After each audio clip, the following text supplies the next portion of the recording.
Bom, dando continuidade, a gente está falando sobre o Holocausto. E o que é importante, né, nós nos lembrarmos quando se trata de Holocausto? Que milhões de pessoas foram mortas, né, por esse expansionismo desacelerado das pessoas, dos alemães, e que essa soberba, né, essa vontade de vencer, acabou ferindo também várias pessoas ficaram mutiladas após a Segunda Guerra Mundial. Por exemplo, não sei se vocês já ouviram falar do Anjo da Morte, né? É um médico, né? Ele fazia experimento nas pessoas vivas durante a Segunda Guerra Mundial. As pessoas eram colocadas de forma num frio extremo ou num calor extremo para ver até quando suportavam, né? O foco dele, a atração maior dele era por gêmeos, né? Para ver quem aguentava mais, suportava mais. Então Joseph Mengele, esse médico, né, conhecido como Anjo da Morte na Segunda Guerra Mundial, ele acabou mutilando várias pessoas. E nesse período também do Holocausto e da Segunda Guerra Mundial, que se trata de um mesmo período, né, foram feitas várias descobertas, alguns medicamentos que nós utilizamos até hoje, né, que é no caso da penicilina e da morfina. A morfina ela foi descoberta para diminuir, né, a dor dessas pessoas. E também as transfusões de sangue, né, foram realizadas as primeiras nesse período. Por quê? Porque os soldados estavam ali feridos e queriam, né, que essas pessoas ficassem vivas, então eram feitas transfusões. Então são alguns meios que utilizamos até hoje.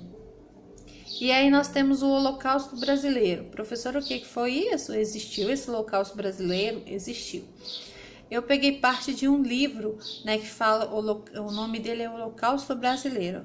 Prestem atenção. Só a omissão foi capaz de permitir 60 mil brasileiros morressem dentro de um hospital colônia em Barbacena, Minas Gerais. Um genocídio, né, no maior hospício do Brasil. O Hospital Colônia, em Barbacena, foi responsável pela morte de 60 mil pacientes, dos quais 70% sequer foram diagnosticados com doenças mentais. A época em que houve o maior número de mortes, entre os anos de 1960 a 1970, a situação do hospital, né, ficou apelidado, né, como o Holocausto Brasileiro. Pessoal, o que era esse hospício?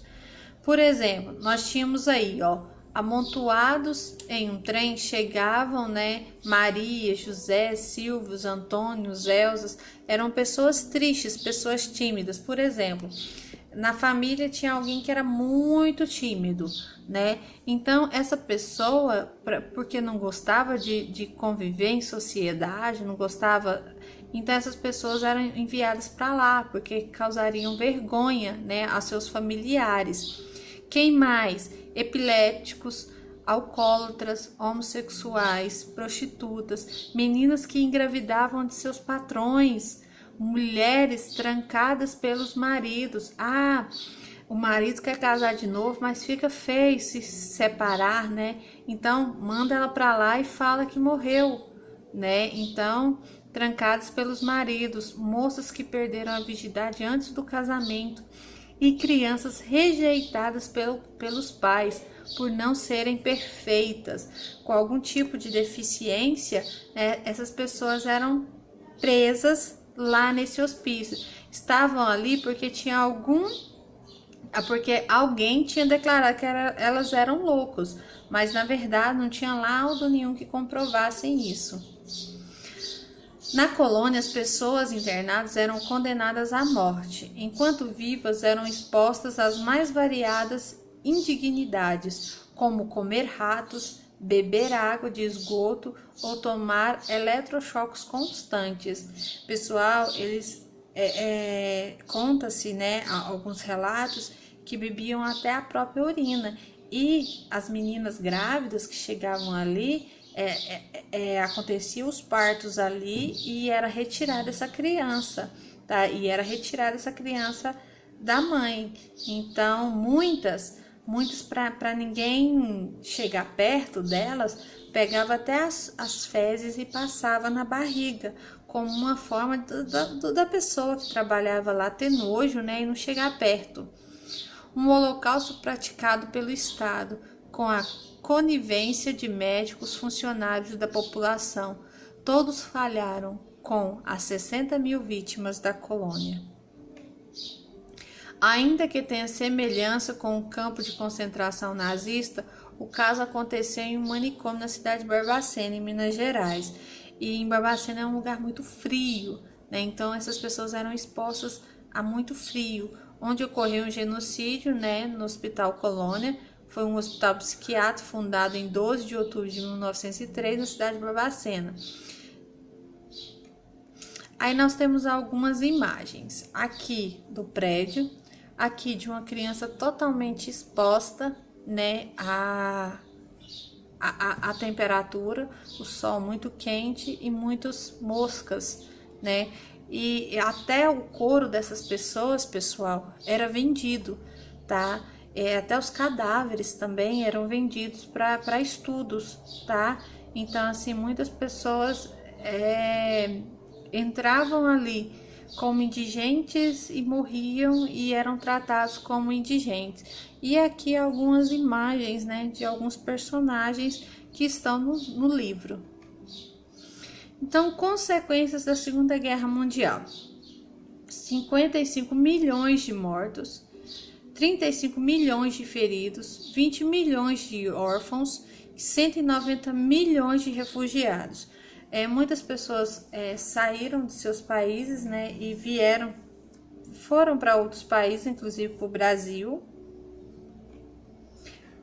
A Alemanha, dividida em 4 zonas de ocupação militar, a ascensão, né, dos Estados Unidos e da União Soviética como as maiores potências militares do mundo, e posteriormente a gente vai ver a Guerra Fria, né, a bipolarização do mundo entre Estados Unidos e União Soviética, e também a criação da ONU e a descolonização da África e da Ásia.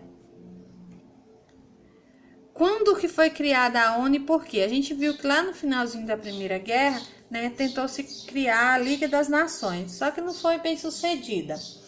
Com essa criação, foi a falência, né? Por quê? Porque começou uma nova guerra, então não conseguiu o êxito, que é manter a paz mundial. Então, no finalzinho da Segunda Guerra, se cria a ONU, Organização das Nações Unidas. E o porquê? Uma substituição das Ligas das Nações. A organização foi estabelecida em 24 de outubro de 1945, após o término da Segunda Guerra Mundial, com a intenção de impedir outro conflito como aquele. Na altura de sua fundação, a ONU tinha 51 estados membros. Hoje são 193.